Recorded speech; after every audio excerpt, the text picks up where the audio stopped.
Ketika Tuhan membebaskan bangsa Israel dari tanah Mesir, dari perbudakan Mesir, tujuan Tuhan adalah supaya mereka bisa beribadah kepada Tuhan. Apa maksud dari beribadah kepada Tuhan? Saya percaya ketika firman Tuhan memerintahkan umat Tuhan untuk beribadah kepada Tuhan, itu bukan cuma sekedar mengerjakan liturgi seperti yang kita tahu hari-hari ini. Bahwa ibadah yang sejati itu bukan cuma sekedar kita mengerjakan liturgi kita. Bahwa ibadah yang sejati itu sebenarnya bicara soal persekutuan kita dengan Tuhan, hubungan kita dengan Tuhan.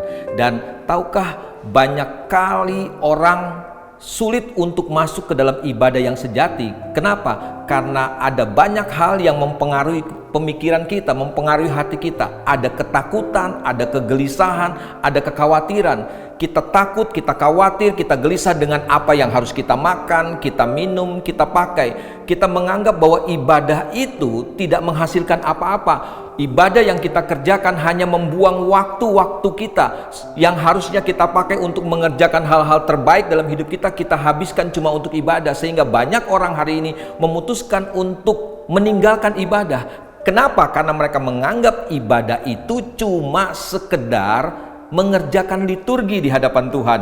Bapak Ibu saudara dikasih Tuhan, perhatikan baik-baik firman yang saya mau bacakan buat setiap kita. Keluaran pasal 23 ayat yang ke-25 katakan begini, tetapi kamu harus beribadah kepada Tuhan Allahmu, maka Ia akan memberkati roti makananmu dan air minumanmu, dan semua penyakit akan dihalaukan, akan dilalukan dari hadapanmu.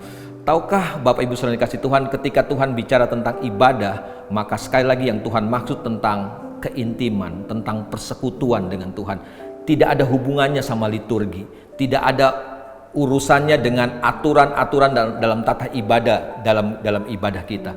Sesungguhnya ibadah yang Tuhan maksud adalah ibadah di mana kita masuk dalam persekutuan yang intim dengan Tuhan.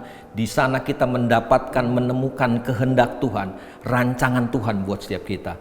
Makanya tidak heran Yesus dalam Matius pasal yang ke-6 berkata, jangan kamu khawatir tentang apa yang harus kamu makan, kamu minum, kamu pakai. Nggak usah khawatir, semua itu mungkin dicari oleh bangsa-bangsa yang tidak mengenal Tuhan. Tetapi buat kita, orang-orang yang percaya kepada Tuhan, nggak usah khawatir dengan itu. Kenapa? Karena kalau anaknya saja diberikan buat setiap kita, percayalah, semua yang kita butuhkan dalam kehidupan kita, dalam perjalanan kita ikut Tuhan di dalam dunia ini, Tuhan sudah menyediakannya buat setiap kita. Cuma ingat, cari dulu kerajaan Allah dan kebenarannya, maka semuanya, semua yang dicari oleh bangsa-bangsa akan ditambahkan buat setiap kita.